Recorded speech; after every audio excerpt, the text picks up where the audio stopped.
galera, tudo bom com vocês? Eu espero que estejam todos bem. Eu me chamo Vinícius, sou estudante de design de moda aqui na cidade de Muriaé, consultor de imagem, criador e fundador do Ateliê Revival.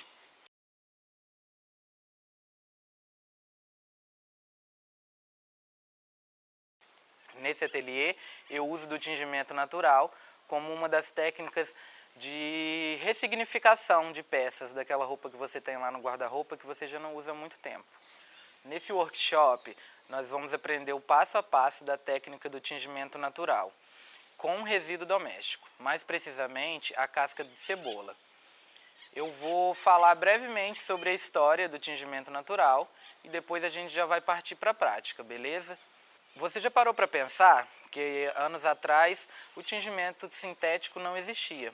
O primeiro corante sintético foi inventado só no século XIX. E aí você pensa, como que as pessoas tingiam suas roupas antes da existência desse tipo de corante? Através de plantas, raízes, cascas, folhas, das mais diversas variedades em todas as regiões pelo mundo. E como os primeiros tecidos eram feitos exclusivamente de fibras naturais, eles eram facilmente degradados na natureza. Por isso fica muito difícil estabelecer uma data correta para o início de utilização dessa técnica.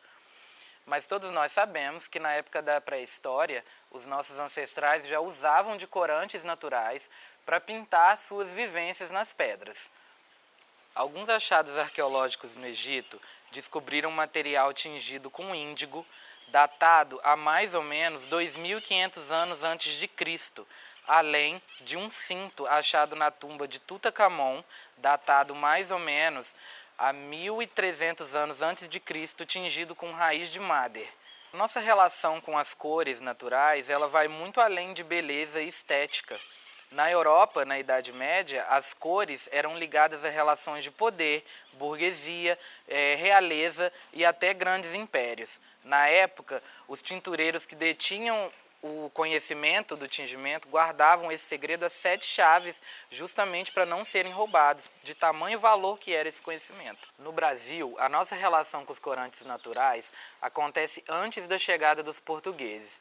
Os indígenas já usavam dos pigmentos naturais para fazerem pinturas corporais e outras técnicas.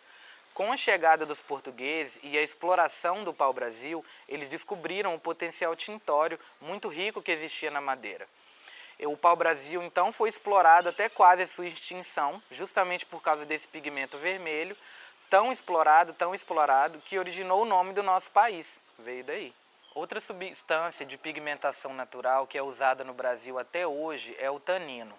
Essa substância ela é usada para pigmentar as panelas de barro, que são feitas pelas paneleiras de Goiabeiras, no Espírito Santo. Essa técnica é reconhecida como patrimônio imaterial pelo IPHAN. Com o surgimento dos corantes sintéticos, a prática do tingimento natural foi se perdendo pelo mundo. Cada vez mais nós buscamos por praticidade e esquecemos o impacto destrutivo que tem esses corantes. O Brasil é muito rico em material tintório. Nós temos uma vasta cartela de cores naturais lindíssimas. E em cada região existem plantas diferentes que são responsáveis por esse material tintório. Alguns exemplos fáceis de serem encontrados, principalmente aqui na nossa região, são a casca da goiabeira, a folha da goiabeira, eucalipto, caroço de abacate, urucum e por aí vai. Nesse workshop eu vou ensinar vocês a tingir com um resíduo doméstico de potencial tintório muito forte, dono de uma das cores mais bonitas que eu já trabalhei, a casca de cebola. Além da casca de cebola, existem outros resíduos domésticos que você também pode utilizar para tingir, que é o caso da borra do café e da água de feijão. A forma de preparação da matéria-prima vai variar de acordo com o que você for usar. No caso da casca de cebola, eu deixo ela banhando na água, de uma noite inteira, assim, para poder soltar bem o pigmento. Algumas outras matérias vão soltar melhor o pigmento quando adicionado um pouquinho de álcool. Nós vamos utilizar 4 tipos de tecido aqui nesse workshop. Eu estou fazendo isso para mostrar para vocês a diferença do tingimento nos tecidos naturais e no tecido sintético. No final do processo, vocês vão ver como é grande a diferença de um tecido para o outro. Bom, agora nós vamos aos materiais necessários para o tingimento. Primeira coisa que nós vamos precisar é um fogão, já que o nosso tingimento vai ser feito a quente, né? Uma panela de tamanho suficiente para você colocar o seu tecido e que você consiga mexer esse tecido na panela também. Casca de cebola, que é a matéria-prima que nós vamos usar nesse workshop. Inclusive a minha já está de molho desde a noite anterior, que eu deixei para ela soltar bem o pigmento.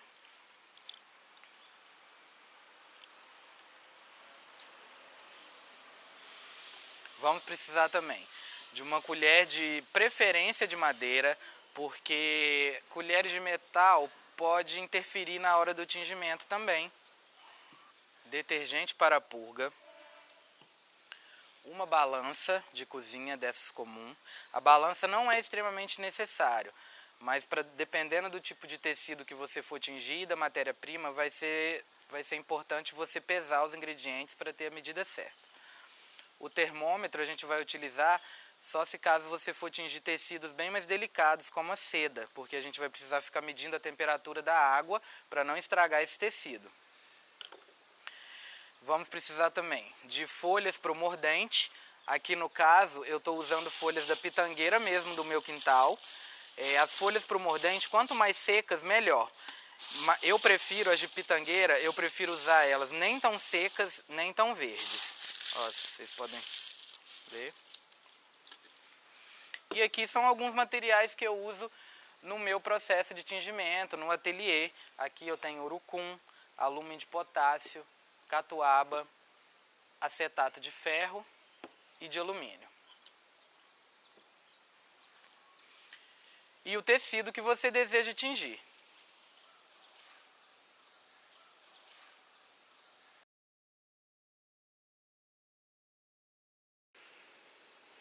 Bom, gente, essa é a primeira etapa do processo do tingimento natural. Ela é chamada de purga ou banho de cura e é um processo de limpeza profunda do tecido para remover possíveis substâncias impregnadas que podem causar manchas lá no final do processo. O que nós vamos utilizar para fazer esse processo? Detergente neutro ou incolor. É muito importante não usar o colorido pode causar manchas no tecido. E água suficiente para cobrir o tecido que você vai limpar no caso. Aqui eu já estou com a minha água há algum tempo já fervendo, preparando já para receber o detergente e o tecido. E eu vou mostrar para vocês agora o passo a passo desse processo. Aqui eu vou colocar o detergente. Na água e vou esperar essa água ferver. Assim que a água estiver fervendo, eu vou adicionar o tecido. Gente, é muito importante que o tecido ele seja adicionado molhado na água. Para quê? Para facilitar a absorção do produto que está aqui. Então a gente vai molhar os tecidos em água apenas, tá? Aqui eu vou tingir 4 tipos de tecido diferente, para no final vocês poderem ver a diferença de cor de um tecido para o outro. O que eu vou fazer agora? Eu vou medir a temperatura da água, porque alguns tecidos eles podem ser degradados, né, quando submetidos a altas temperaturas. O ideal é que a temperatura seja em torno de 60 e 80, uma temperatura ótima para fazer todas as etapas do tingimento.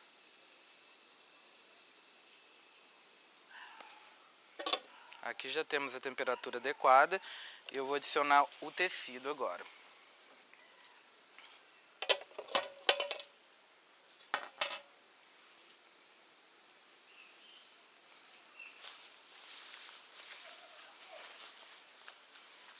O tecido, gente, ele é adicionado de forma vertical na panela, tá? Para evitar de causar bolha logo aqui no início.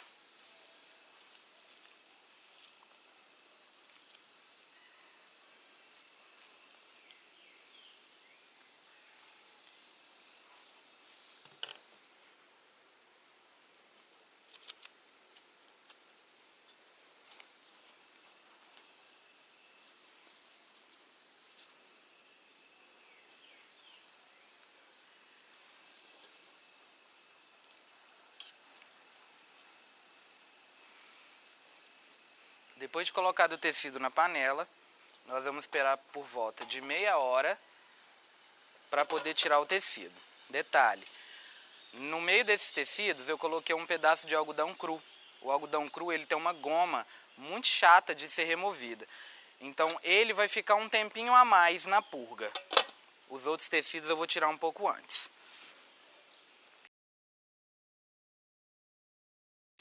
Bom, gente, agora depois dos 30 minutos eu vou tirar os tecidos que eu deixei aqui na purga e vou deixar só o algodão cru, que eu vou deixar ele mais uns 10 minutinhos para poder tirar bem a goma que ele tem. Tô colocando aqui numa bacia só com água para enxaguar, tá?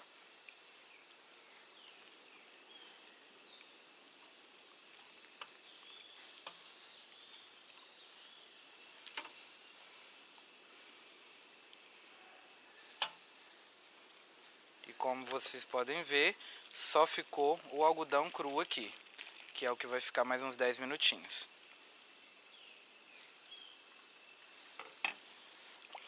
Enxágue bem o tecido para tirar todo o detergente ou o sabão que você escolheu.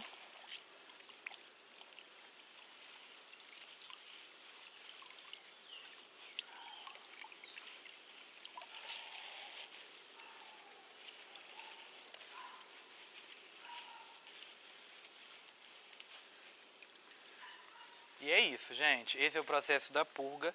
A gente terminou por aqui. Bom, gente, isso aqui é para vocês terem uma noção do quanto de substância e sujeira ficam nas roupas. Isso aqui é a cor da água depois da purga. Olha como fica.